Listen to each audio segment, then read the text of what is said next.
எல்லோருக்கும் இனிய காலை வணக்கம். எனக்கு அன்பானவர்களே, இன்றைக்கு ஞாயிற்றுக்கிழமை. தேவனாகி கர்த்தர் உங்கள் யாவரோடும் கூட இருந்து உங்களை வழிநடத்துவாராக.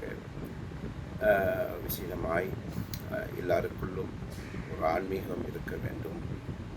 ஆன்மீகம் என்பது நம் பூமியிலே வாழ்ந்தாலும் கடவுளுடைய பயம், கடவுளுடைய அன்பு, கடவுளுடைய கர்சனையான உணர்வு, இவைகளை முன்னெடுத்து இந்த வாழ்க்கையை நடத்துவதுதான் உண்மையான ஒரு நல்ல வாழ்க்கை.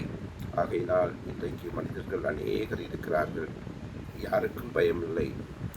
அவர்கள் இந்த உலகத்திலே யாருக்கும் பயப்படாதபடிக்கு தங்களுடைய வாழ்க்கைகளை நடத்துகிறார்கள். அது அல்ல வாழ்க்கை. நாம் நல்லது செய்தாலும் கெட்டது செய்தாலும் நம் கடவுளுக்கு பயந்து நடக்க வேண்டும்.